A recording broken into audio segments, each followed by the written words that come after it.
part of the program is I want to bring the real stories, the real heroes into the room. And what we're going to do now is actually, talk to many of the entrepreneurs that have been featured in this impact report this year.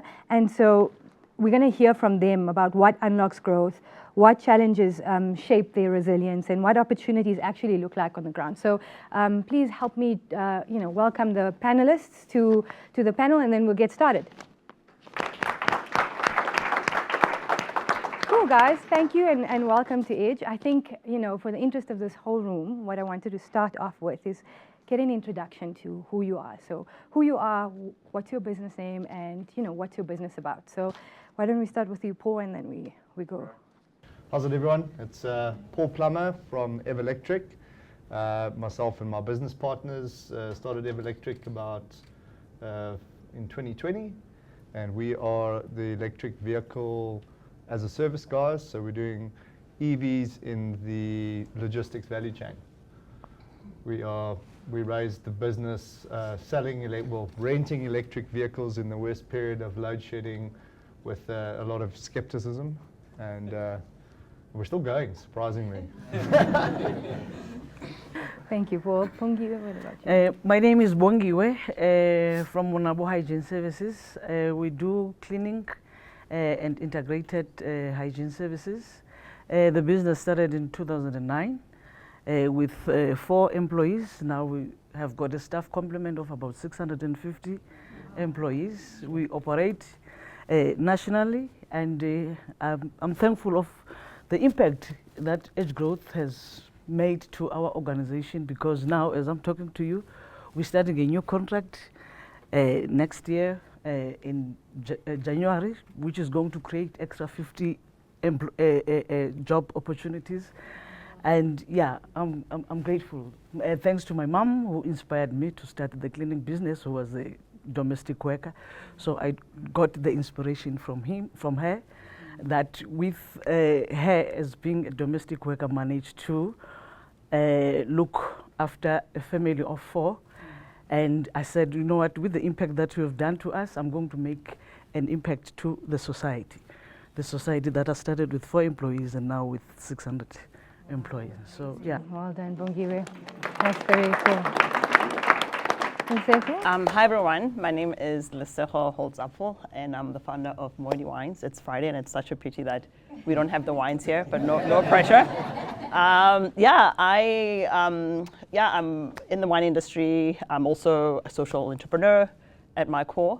I'm a graduate of the London School of Economics, and I think when I did my studies in the US and in London I saw an opportunity to export high quality South African commodities, because I felt like the African story was missing on the shelves. And I think Sifiso mentioned that as well, like with ShopRite not having African products. So everybody loves wine everywhere in the world, and women are the biggest consumers of wine. So it's good for us. And so I wanted to create a brand that was integrated with social impact. So you'll see I have a bee here. I'm actually a beekeeper, like for real. So we gave a portion of our profits away to support beekeepers. We have a factory in the Northwest Province where we manufacture hives, and we train people to become beekeepers. South Africa is the main import of honey. We have a lot of fake honey out there. So as one way of creating jobs in rural areas is to get as many hives out there. So we have an initiative called 1 million beehives, and we sign off-take agreements with all the beekeepers. My wine brand also supports a wine charity, an education charity that I started in 2010. So we give scholarships for kids from rural areas to go to schools like St. Stithians and other school partners. Our kids go to Rhodes, Stellenbosch, UCT, with the idea of investing. So when you drink wine, it's good wine. So even if you have 3 bottles, it's good wine. Our business is export focused, and that's why we joined the F&B Edge export program. And it's been amazing because, everywhere you go, you see an opportunity for Africa to export. And I'm very passionate about changing the African narrative through export and telling our stories. So we're in the US, we're in Europe. We are in the UK. We're getting more into Africa now and giving people good wine, women owned. Amazing. Thank you. Hi, my name is Diale. I'm an engineer by profession, electrical. for my sins, I was born in arguably the richest tribe in Africa, which is the Royal Bafokeng Nation. And yeah, man, I think it's up until now I actually realized the impact that I've benefited from for being in that space that I come from. I really feel privileged. And I mean, those businesses that you saw there that came up on the screen, those are my fellow colleagues out in Rustenburg. And it's really an honor to actually have programs that we embarked on in a form of a holo program in our case, which actually almost gives you a sense of direction and a sense of place where you can build your business so that you can thrive. So I run a company called Lesedi Ko Pele Trading. We provide engineering solutions in a form of electrical, mechanical, and structural services. We predominantly do work for Sibanye Stillwater. And I think for me, the intention was that I would stay or focus in that space so that I can build my company and allow me when I move that I can move to other sectors and at least with structure. And I think for me it's very important as a business owner to have structure in your business, because if everything is loose, you almost are setting yourself up for failure. And this program is for me what has actually stood out. I always like to make an example of you driving and with a big plastic bag in your windshield. Trust me, if you do reach your destination, you'll be very lucky. And the program like this actually allows you to be able to navigate, through the challenges of entrepreneurship. Yeah, I really want to express my gratitude for my nation. Sipho, thank you very much, man. And yeah, it's really an honor to be here. Thanks. Good morning, everyone. My name is Luvo Tutani from Imijelo Consulting. I'm an entrepreneur. I say that because during this program, so I'm an insurance broker. I ended up becoming an insurance broker because I had no options. And 20 years this year, an insurance broker still. Only recently have I discovered or rediscovered the inner entrepreneur in me. That comes from the support that I got from Edge when I developed the funding application through one of my suppliers that has basically enabled, or at least created the space in my head to be able to be entrepreneurial again. Quick story to share. We brokers, you deal with challenges. Got a client, one of my biggest clients, who had a claim, 4 million rand claim that was repudiated for good reason, right? Now, because the inner entrepreneur in me is alive, I just got a WhatsApp this morning that it was not paid as a claim, it was paid as another form of funding. Now, if I was thinking like a broker, that would have been the end, right? But because the creativity and the space in my head at the moment that results from the support that I got to elevate my business, I have changed my title to CEO, which is typical CEO, to Chief Entrepreneurial Officer. And that's my intention. And this is a result of the support received through a program like this. It takes a village. I employed 2 learners from Santam who started with me 1st of September last year. Again, because of the funding that I was able to attract, I've employed them full time. It's only scratching the surface of what we're going to be. Thank you.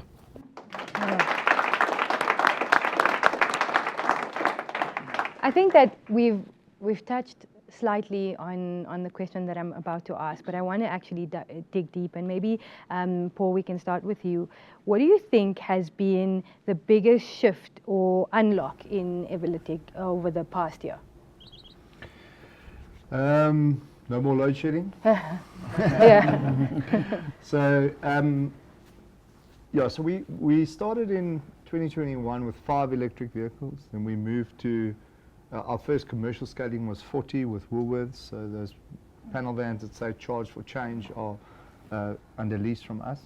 And then in the last year we've now gone that was 2023, then we kind of doubled in 24, and now we've gone over 200 vehicles that we manage.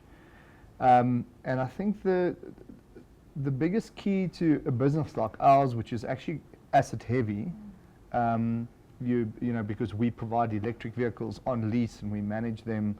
Just for context, we kind of give guys electric vehicles, commercial guys, and then we manage all the charging around it, manage all the energy, and key to that is if your client wants 20 vehicles, you got to find the capital and put it in.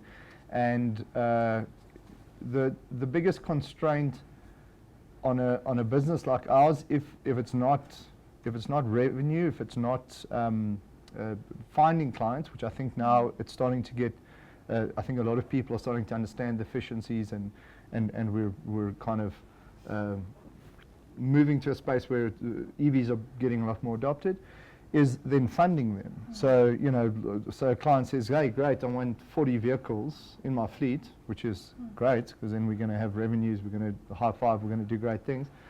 But we need to find the money to do that. And, key to doing that is in unlocking funding, and just, decent cost funding is important. And within the last year, we unlocked a debt facility, a venture debt facility with Vumela, which allows us to then, when a client says, I want a vehicle, we know that we can, actually put that vehicle in the fleet, and, it racks up that, the financial payment for the debt, and us having the vehicle in the fleet, we're able to operate at a kind of a positive, profitable level, which, in the first couple of years, you're kind of using whatever money you can use to grow your business. You're pulling on home loans, you're borrowing at high interest rates just to keep rolling that growth. And so having a reasonable and a level-headed debt partner, which Vumela has been for us. We've got a venture debt facility which is patient on the capital side. We service interest, but that allows us to have breathing room to grow. When a client comes, it's not like you're kind of like, yes, I've got a new client, but then you've got a headache of how you're going to finance that client. And so, and this is a constant thing, so now we will have to now, and we're going out again, for further debt and etc. But that has been a very big unlock in the business in the last year. So essentially, it's even when you unlock growth, you still need a partner who can come alongside you on that growth to enable you to service those clients that you bring on. And I mean, Bongiwe, your story is amazing, and one of the things that I want to get a sense of is that's sensational, the growth and what have you. What has been the toughest challenge for you in navigating that growth?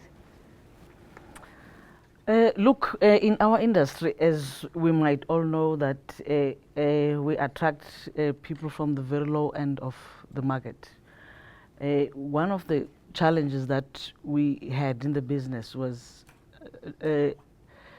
look, the labor component of it, managing the people, uplifting the morale in people, because they also maybe don't appreciate the work they do, because they see themselves as just mere cleaners, mere people who just push a mop and a bucket. And for me, it was also to invest or try to shift the mindset that, look, the services that we render are essential services. And guys, without your services, people will the impact that you make it has got an impact in people's lives, in people's health. So basically for me, it was also because, look, when you are saying you're a cleaner, a person is just looking at you as a person who's carrying a mop and a bucket, forgetting that, look, in cleaning there's science behind. And in our industry, during the lockdown, we were the only business that was operational because we were providing essential services. So for me, it was just to instill that, guys, the work that you do is very valuable. You are making an impact even in your family, because most of the illnesses, they start with basic hygiene. And that is what I had to instill in my people, that this service that you render is so personal, is so impactful.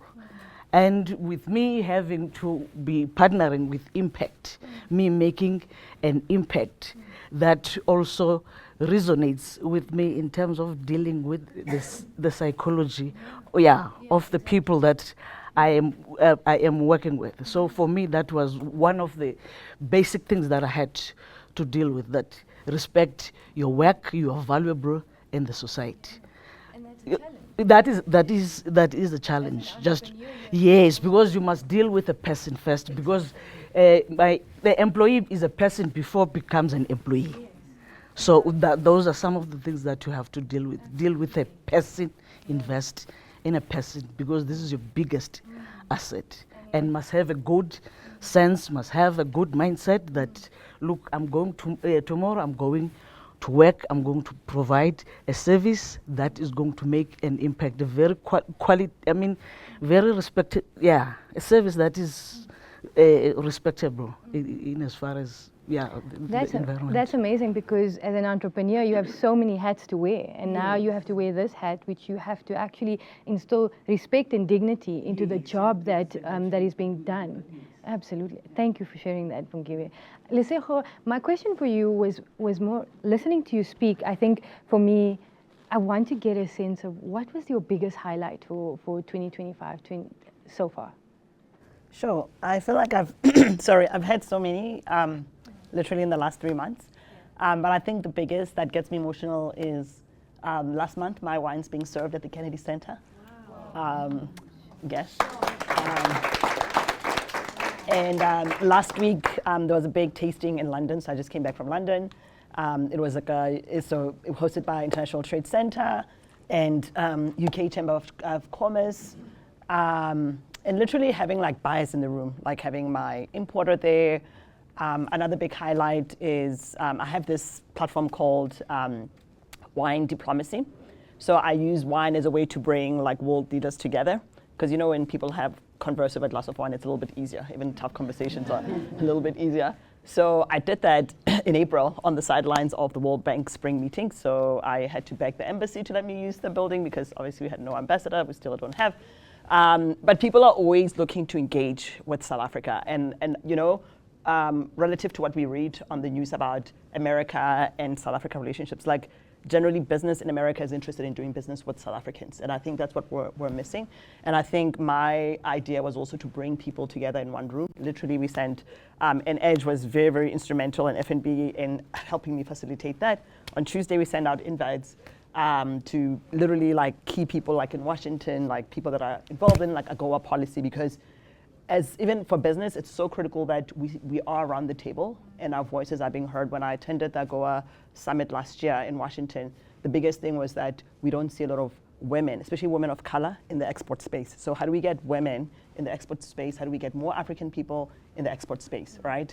And that's what goes back to like ownership. So Friday, we had literally 120 people that RSVP'd Washington Friday. They were all there. And it was, this year's theme of the World Bank Spring Meeting was shared prosperity, and literally over a glass of wine, we're like, guys, I'm not here to market wine, but really it's about how do we translate shared prosperity? Like, what does it look like practically? Because, it's one thing to go to Davos and talk, but I'm like, practically, how do we make that happen? And I think it was amazing to the point where people are like, can we have these like talks like twice a year or quarterly where we bring people And I think it's a part of like networking as well, because as an entrepreneur, you need to be innovative about how you draw people and draw interest. And wine was a catalyst of that.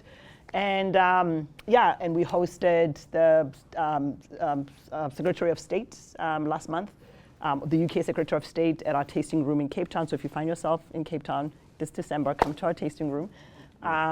It was great because we had a roundtable discussion around how do we practically get market access? Because sometimes, you know, especially as funders, you think SMEs just need funding. Guys, it's like beyond that. It's like literally like networks. Because what I care about, it's like market access. I want to be on the shelves of Waitrose. I want to be on the shelves of John Lewis, and like that's all I care about. And then I can go to F&B or I can go to whoever, right? And I think having that conversation with like the ambassador, Minister of Agriculture from the UK and the CEO of like John Lewis, it was one of the highlights. Like, okay, how do we get the wines into Waitrose, and working on a plan to do that. So, I would not have been able to achieve this had I not had the support from, you know, the Edge Growth and F&B program and support, because I feel like externally you need people who will advise you, especially with all the trade challenges that we've had. The US being our biggest market and 30%, so you go from like 0 tariff with wine to all of overnight like 30%. So navigating all of that as an entrepreneur, it's really hard, it's very stressful. You can't just like say, okay, I'm not going to the US anymore, I'm going to Nigeria. So I think, you know, we became part of the program at the right time for our business, because I felt like even when I was overwhelmed, I could tap into Kobe and I could tap into all these things. Victoria, like, guys, okay, the US is a bit of a mess, but let's give it time, right? So, yeah. That's amazing. Well done. I mean, that's just testament to how much entrepreneurs can change the world, because in selling your product, you're having such important conversations and bringing the right people into the room. And you touched on market access, and I want to come to Neo about market access. And we know in the mining sector, market access continues to be a challenge for SMEs accessing that supply chain. You know, in addition to funding, access to market is the number one challenge raised by SMEs on mining programmatic interventions and funding solutions. I want to get your sense, Neo, on how have you experienced access to market in the Rustenburg region as well, and what's your thoughts on it? I always say, especially engineering service providers, what I'm doing, what I'm bringing when I come and meet an end user, there's 5-10 other guys who are already. So you need to be sort of cognizant of the fact that you are bringing a service that's there already. So for me, it's been about how do I elevate myself to the guys that I'm finding there already. How do I get to a place where I become that guy? And I think a lot of what I've seen has to do, or a lot of me being able to navigate has to be with the training and the exposure that I've had. You know, I'm not walking into a place where I don't understand the customer on the other side. So naturally what happens is that the engineering world, we get caught when something goes wrong. And 9 times out of 10, the guy that's calling you, he wants you to come and provide a solution, and he wants to carry on with his other problems. So being able to attend to that problem, and without that guy actually being on your back, has actually helped me, you know, to an extent where you sort of get into that space. And so my thing about it is, when I get in, I don't just look at the problem that I'm being presented with. I look at other problems that I'm seeing around me while I'm providing you this solution. Then when I'm finished with this, then I come and say, man, we've got the other problem that you know needs to be fixed. And that's how I sort of have stayed within that space. But it's not easy to break into the mining space. It's you have to have relationships somehow, and if you don't, then you need to cultivate. But I think it's for me, it's just also having a business that is ready to act at any given point when there's a need for you to act. And again, I'll re-emphasize the whole issue about structures. Having structures and the ability to be able to move when you're asked to move, that would actually, help in breaking those barriers. But it's not easy. Yeah. It's essentially you have to have the structures. So you must have a structure, but you must have the hustler mindset. To when you're going in, you have a systemized, structured business, but you're also looking for opportunities all over. And Luvo, that's where I want to bring you in, because you obviously changed your title from CEO to CEO, and I want to get a sense of, you touched on what that means for you and what that inner spirit of entrepreneur is, but how does it show up for you in everyday life? You gave us an example of that, but what would you say is the thing that makes you kind of wake up in the morning and say, I am going to take off my broker hat and put on my entrepreneurial hat in the space that you're in? Yeah, so being in insurance, you're dealing with problems generally, right? And you're trying to fix a problem like he did. He mentioned. So I have a distressed client because of the financial environment we all find ourselves in. Now we're busy doing a trucking renewal, right? But premiums don't get paid on time, and you have to keep negotiating and trying to talk to insurers to give grace until, again, because I'm my entrepreneurial head, I'm like, listen, I had to say to the client, listen, I can negotiate every month. We need to wake up. Number one, is the business sustainable, right? Because it looks like we're not confronting the reality of I can get my commission after you've paid your premium, and I'll be happy that I got paid, but doesn't feel like good pay when I know that, yes, you got your protection, but you're not going to make tomorrow, right? So I challenged the client and I said, okay, this is a renewal meeting. I am acting here as a phase under phase, right? But you and I need to have an entrepreneur conversation tomorrow, because if you're not confronting those realities, you could actually end up in a worse situation. You're a director in your company.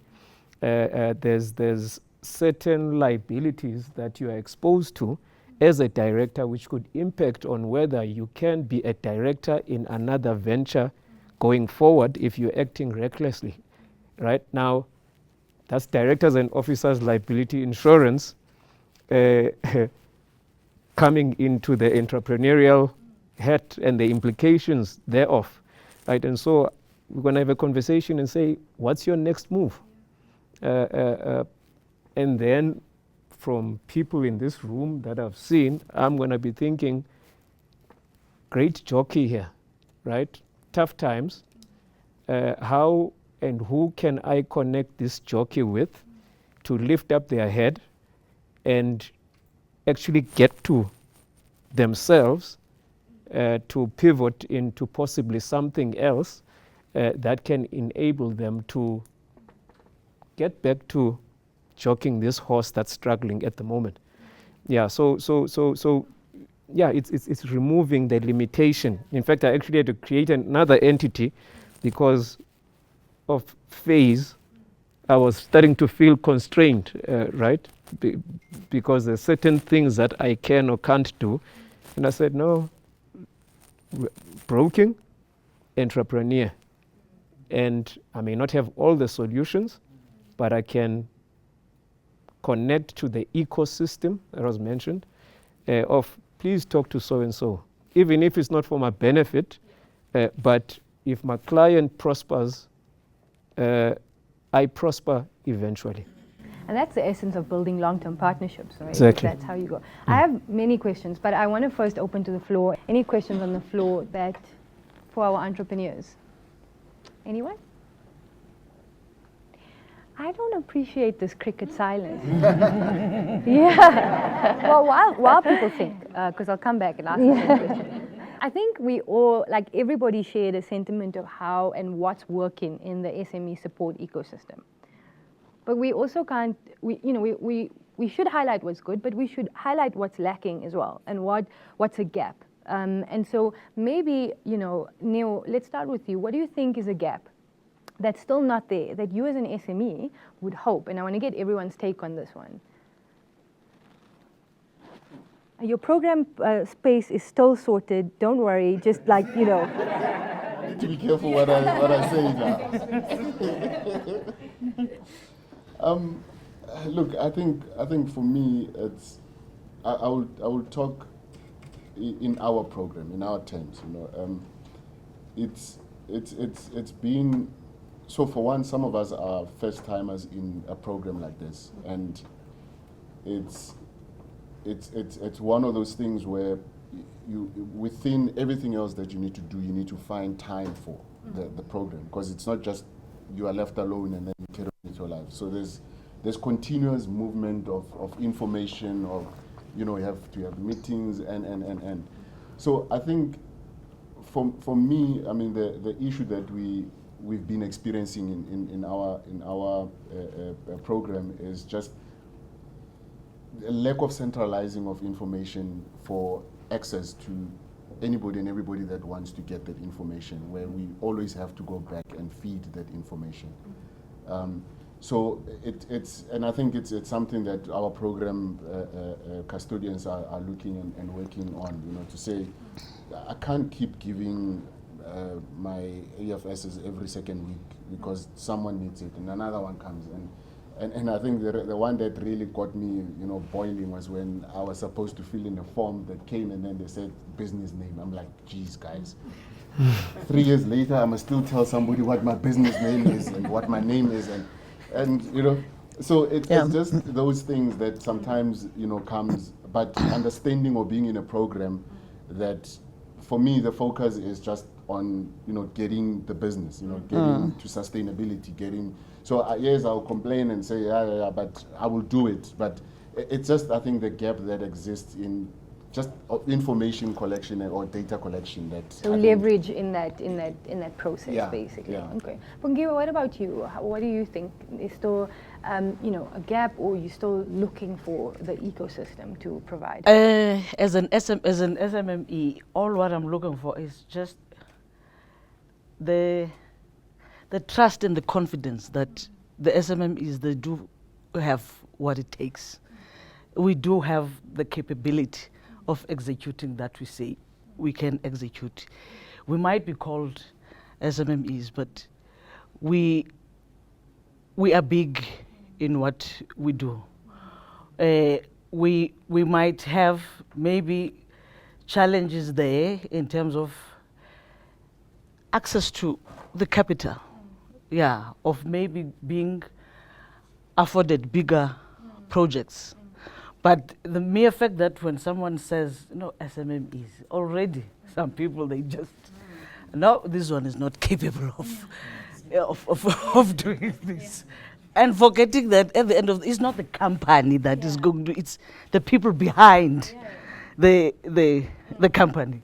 And so for me, those are just some of the things that we, as we are so called SMMEs, I can't wait for me to be outside that,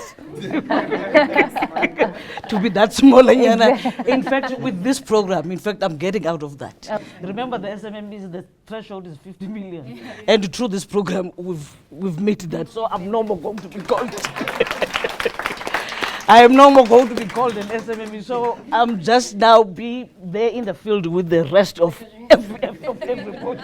So for me, it is just trust in so-called SMMEs that one day there will be bigger people and they will be in the space like anybody else. We will be in the JSE one of the days. Yes. We must be taken seriously. Exactly. So that's a perception.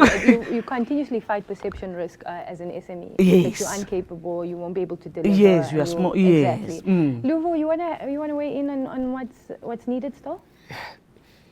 Yeah, look, it's one of the challenges for me is So I'm 20 years in the insurance financial services space, right? I consider myself very privileged, and through schooling in the Model Cs and all of that. Generally, my education is pretty stacks up there, right? So in most rooms, not everyone has that background to position them to be strong enough to fight, right? And I mean, so August, I got my life. So I'm historically a short-term insurance broker, right? So I got my life license in August, and there's one insurance company. Oh, I hate fighting, but when I fight to the death, you know. And it's having the wrong person who has certain mindsets, right? Who is never going to deliver on transformation. You're dealing with the Eastern Cape, right? And if you're going to break into the middle class in the Eastern Cape and do it well, you're going to have a black broker, right? And if you're just going to be painful, right, as an insurance company, man, now, as I'm saying, I can say that, but someone who's not in my position, and I told him, I'm going to shake the tree, right? I'm going to speak to someone, I'm going to tell the person of what happened here, because the next person is not going to take you and challenge your thinking, because they are not in so transformation in financial services is a yeah, you know, and the challenge is that even at higher level leadership. So I was in the FIA, Financial Intermediary Society, when I get pulled in transformation. Yeah, we've got a guy, you know, and we're in George, right?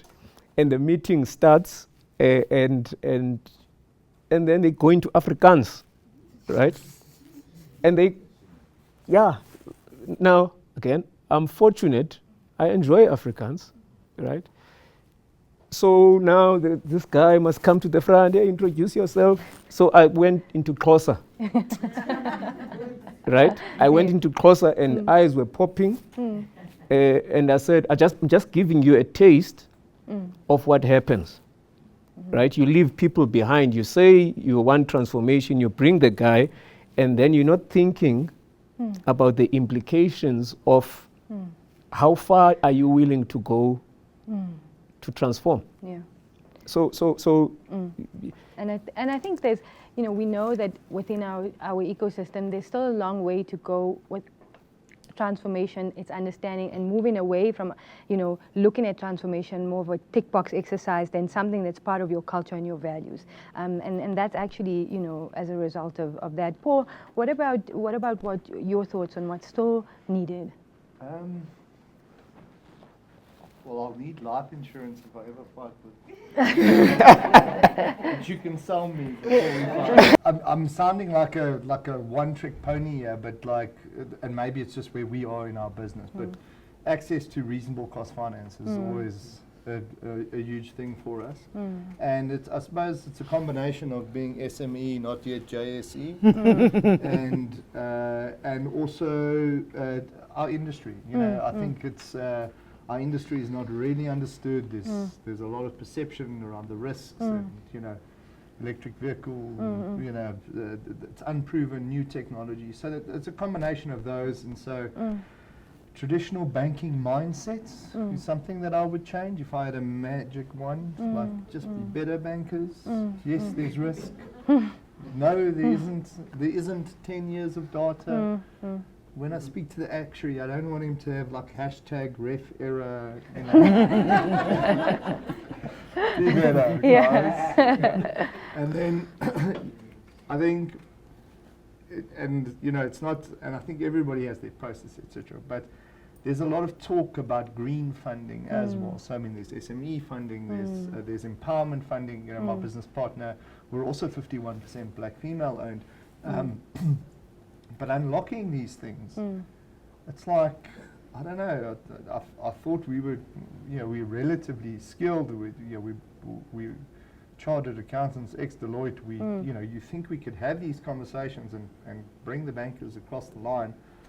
And India, she's ex-IDC. She's done deals for like 8 years of her life. She's doing big deals. But unlocking these funds is a challenge. Unlocking the green, the reasonable cost of funds. Like the green, you're supposed to have low interest money for the stuff, and it's we're hopefully getting there. And we're constantly fighting and driving it. It probably takes up almost 50% of our time just having those conversations. So it's not targeted at anybody in specific. But if I had a magic wand in just the banking ecosystem, guys, and I think the banks want to deploy the funds, or the funds they're there to be deployed, but just someone be a bit brave. Exactly.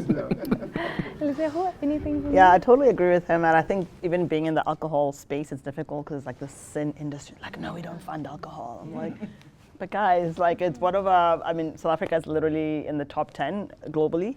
I think we're number 8 when it comes to quality wine. We export a lot of bulk, but I'm like, this is our competitive advantage, guys. So what do you mean you don't want to fund alcohol? The world needs our alcohol. And I think also, moving away from the cookie cutter model where you're like, SMEs need this, we're going to provide this support. Like, I think for programs to be thinking about having flexibility when it comes to like accommodating different SMEs and different needs and program, because I think I'm so tired of like, you're part of a program, you're getting training and everything is like cookie cutter. You're like, I don't want that, right? So having flexibility, especially on the export market, it's rough.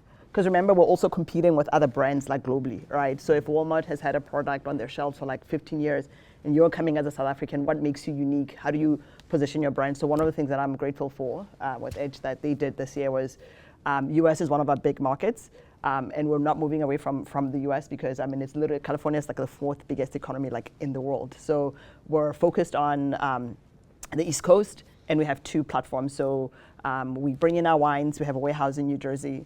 We also have an e-commerce platform which Edge and F&B help us build. We fulfill to over 40 states in the US. So it's great because it allows us to actually see where the movement is, which states and what. We also use data a lot. Because we started off with 3 wines, a Shiraz, a Chenin, a Mourvedre Rosé. We also have like bubbly. So we also use data, but we would not have been able to do that had we not been part of this program and the support that we received. And actually to that question, I wrote something on the plane here. And for me, this is even just beyond Moedi, because I've seen so many products and SMEs that have world-class products, guys. If you go to the shelves elsewhere, like overseas, you see mediocre products, and compared to South African products, you're like, guys, we literally will give them like a run for their money. And so my message today goes beyond Moedi. So South Africa is full of world-class entrepreneurs sitting on world-class products, like for real. If we want SMEs to scale, create jobs, and unlock new markets, we need catalytic partnerships that combine capital, mentorship, networks, and real market access. As SMEs, or SMEs, which I also cringe. I'm like, guys, we're actually bigger than that. We're not asking for charity, absolutely not. We are asking for the runway to compete, to grow, and to build generational impact that will change South Africa. Wow, thank you. Oh, is there a question? Just want to make a comment first. Normally, entrepreneurs that I work with, they always focus on access to market and then financial, or just savings, funding, and stuff like that. But my observation is a lot of youth, they need more insurance, which is where you would protect the assets that you've built, right? I mean, I see a lot of, especially black entrepreneurs in the townships where they build amazing businesses, but they don't have insurance. And when a storm or a fire hits, you've lost 10 million planet, it's gone. So please, from my perspective, insure your assets. This is what you guys have built. It's a legacy. And then I have 2 questions, really. what is the biggest risk to businesses? And I've seen entrepreneurs build businesses that are cut out on themselves. What is the biggest risk the businesses want to, if you were to disappear for a year, would your business succeed? You need to ask yourself that, John. And lastly, how has AI impacted your businesses? I have guys looking at AI or things like that. What really does it, especially with the platforms that you build them overseas? I'll take that, because that's this whole week actually it's been top of my head, exactly what you're saying. And it was echoed by this renowned guy who's a Tempekwayo actually in some of the platforms, where he's saying if there's a difference between being employed in the business and being an entrepreneur. Well, I can say I'm employed in the business. I am an entrepreneur, but through this program, I'm working towards that goal of me being able to detach from the business and the business running without me. But I must say that it's done intentionally so. And I think this journey is not a one-size-fits-all journey for everyone. I intentionally decided that I'm going to build my business ground up. I'm going to decide which client or who I'm going to take as a client and for how long I'm going to stay there. And once I think you are comfortable enough with what you have built and you've gotten to a place which you have set yourself up to get to, then only then you can actually go to that extent. But yes, it's true. You want to build a sustainable business that's able to run without you being there, without you touching anything on the business and it running, selflessly. So for me, it's the journey that I'm actually working towards, and I think that's actually what makes me wake up and want to do this every day. It's working towards that dream. Thank you. Paul, do you want to take the AI question? Yeah, I can. I don't know what I'm going to say. I'd also like to just touch on that. I think we're actually in this room with Jason on the. I think you were here as well, eh? No, the Founders at Work. No, the other one, his book. Art of Scale. Sorry, I really should know the name of the book. I know a lot of the content, but one thing that Jason said that India and I took to heart, that really stuck with me. It shook me. He said you got to give control before you lose control, and that was I don't know when it was, March or April, and we've been actively trying to now employ people. I think we were kind of more adding operational type people, but now we're adding more people they're more strategic and kind of, they should be able to do what we do effectively. So just on that, and I don't think we're getting it right just yet. So I hope we don't lose control before we give control, but that was it was a good thing. And on AI, I actually do have a very practical example. We've rebuilt our back end. So keeping electric vehicles charged in a country like ours is a challenge. And we did it at 5, and then we did it at 40, and then when we scaled, every time we've learned something and we had to build something, and we've got these we pull a whole lot of IoT, we pull telematics, we pull information from chargers, we're into third-party chargers, we're tracking all the vehicles all the time, monitoring their state of charge. If they're dropping, then we send them for charge. So that you can imagine it's a bit of a complex thing. And I called it bubblegum and sticky tape that we were holding everything together with. I won't say that to Woolworths and and everybody else using the vehicles, but it was being held together. But we made a decision, and we got some grant funding, and we rebuilt our back end, less maybe duct tape and stronger string now, and it was quite incredible. We took, it was about 4 people, really skilled coders, and they all had AI agents. So we paid AI coders effectively, and we rebuilt it in about 6 months, and we had the system kind of audited by the funders. And the people who came in, they couldn't believe what we had built. There was like, I think 2.7 million lines of code in 6 months. They said you had to have a team of 30 to do this, but we had 4 people and then AI magic. And I don't understand any of that, but the people, we've got a CTO who knows, and then effectively we had AI building. And we couldn't have done it without our team, but they were smart enough to be able to leverage the AI. Does it come for our business eventually? I don't know. Right now it's been super helpful and handy. So, absolutely. Thank you. One more question? Yeah, sure. Fine. Firstly, I would like to take a moment and really appreciate your time to come and voice out this experience here. I think Mr. Tau did a good job to give you a standing ovation. I think you really deserve it. And maybe my question to Bongiwe as well as Lesego is, what, as far as we can tell now, you've really succeeded and you're making a very tangible impact. But what keeps you going, as far as you've come now, seeing all of those 600 people employed under you guys and having to travel the world with the products you're offering, what else kind of gives you that drive to continue making an impact? It's the passion of, again, the impact that I make to the society. To know that someone is going to, at the end of the month, is going to put bread and butter on the table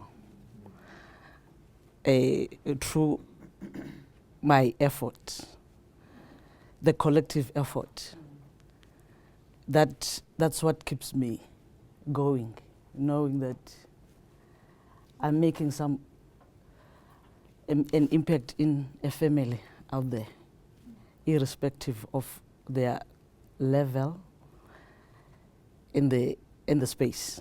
That person who has lost hope that, look, I don't have, I'm an unskilled or semi-skilled type of a person, and yet I can also participate in one way or the other in the economic activity and make an impact in my family. That's what keeps me.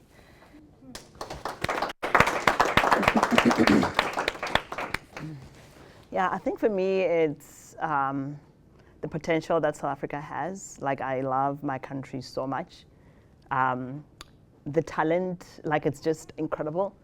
And I think sometimes I think Jeff Kennedy has the saying that don't ask what your country can do for you, but ask what you can do for your country. And I think about opportunities that I've had, like studying overseas, and even before I graduated at the LSE, I was headhunted. I literally had like options. I could have been an investment banker. I could have done so many things, but the thought of like coming back to South Africa and taking that risk in building a business from scratch, which is hard, like, because you fight, and I'm not a fighter, but like I feel like in South Africa you end up being a fighter. And it's the passion, it's people, and I think for me what drives me is, I lost my parents when I was young. I had an amazing opportunity to go to a very good school in Vryburg. I'm also from the Northwest. It seems like Edge is like recruiting Northwest. And literally I've had people that like show up for me, like mentors, literally, like I've traveled the world, like I've been around presidents, been with presidents. And it's because it's people that are not even related to me. It's literally people that like showed up, right? And I think that's what keeps me going. It's like, I want to build Moedi. I want to impact orphans. I want to impact rural beekeepers in South Africa. And I want us to change the narrative, on the global landscape. I don't like people talking about South Africa as like, oh, shame, you guys, poor. Like, we're more than that. And so that's what I'm taking to the world. Yeah. Yeah, I mean, we could go on, hey? But, firstly, when listening to each and every one of you, you actually get a sense. I feel a deep gratitude for the work that I do, because essentially, in some way or form, I hope to help you along your way. So, let's go into the last point of this agenda, and then we can close. I'm going to call on Dan to share some closing reflections, and then we'll close out. Thanks, Dan. I'm just going to, okay, we'll sit here. Sitting here today, I just think it's worth us acknowledging, because a lot of people in this room, for some reason, don't. This work really matters. And not in like a theoretical academic sense. It matters in a deeply human and personal way. You know, when we started this business 18 years ago, we started with this dream that if we could somehow help small businesses, it could just change the trajectory of livelihoods and communities and even societies. And I don't know where that kind of came from. I was also impacted by entrepreneurship in my family, and I saw my father move from working on a mine in Carltonville to starting his own business and what it did for our life. And so I think it was there, but actually we didn't have a strategy for how we were going to do this. We just had conviction. And I think, you know, what the years have done is they've actually just deepened that conviction. So, you know, on a day like today when we talk about impact, you know, that conviction plays up in how we design and how we deliver and how we measure it. And even in small things, like we've got, you know, this Impact COE, which is, you know, a group of people across the business who come together and they try and create an architecture of measuring impact in a way that's actually, you know, no matter whether we're deploying funding or whether we're doing programmatic support or whether we're helping a business with one of these sort of new innovative incubation methods like Art of Scale, we can actually meaningfully measure and report across this. And so I'm careful not to get into the theory of this, because I don't think we're at a theory stage in this afternoon. But for Edge, when we sat back a year ago and we designed our Resonate strategy, it was designed actually around a concept that we were relooking our theory of change. We believed actually that as much as you can measure impact at the end of where it happens with the entrepreneur, you've got to almost look at the waves, those ripples, the resonant ripples. And so we said, let's start at home. Let's measure whether Edgelings are arriving every day with the epic values, excellence, passion, impact, connectedness, because how we live every day with the business we face is going to make a difference. And then in the next wave, we said, well, actually, so many of the partners in this room, if they're not committed to what we're doing, we've worked with uncommitted partners, and it goes nowhere because it just becomes a checkbox exercise.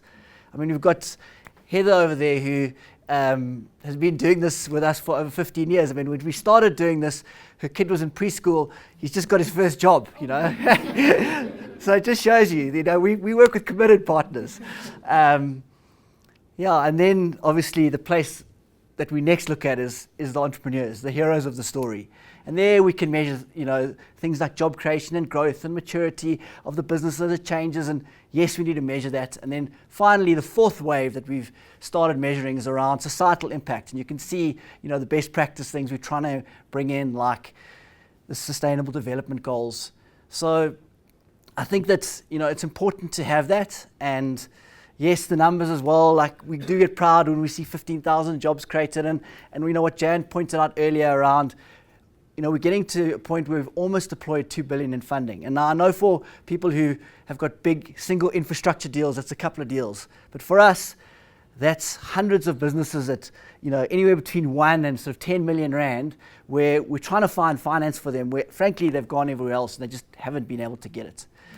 And that means we touch like thousands of SMEs. So those are the numbers, but actually, much like everyone said today, the numbers are one thing. It's the human behind the numbers that actually really counts, and that's why I love the way that we've labelled the day, which is impact by design, data with soul. That's on the spot, eh? Right back at you. Nice one. So I'm actually going to take a little brief interlude, because as you were going through this, reminded me of one of the first entrepreneurs we ever worked with. A couple of people in the room might smile. A guy by the name of Lennox. Lennox I met 20 years ago when I was still working at the bank. He was serving coffee at the coffee shop down in Bank City, and he had a dream to be an entrepreneur. And he used to tell me about that dream every day. And so a few years later, we'd started Edge, and he came knocking on the door. He calls me Mr. Dan. He's like, Mr. Dan, now it's time for that funding you spoke about. So we rustled together some funding, and the business failed for a number of reasons. He started an internet cafe out in Orange Farm.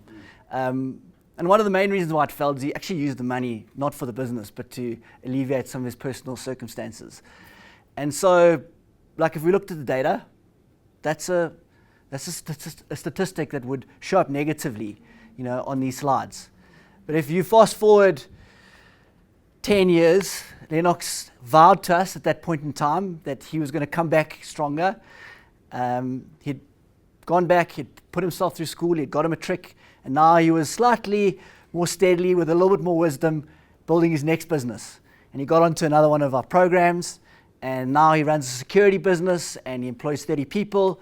And a couple of days ago, he phoned me, he's like, Mr. Dan, you never believe this opportunity of a lifetime. There's a spa that's being sold in Orange Farm, and I need money. And I guess, there's a lot of things you can take away from it, but what I take away from it is that we could have written Lennox off. In fact, if I'm brutally honest, we did write Lennox off, but he didn't write himself off.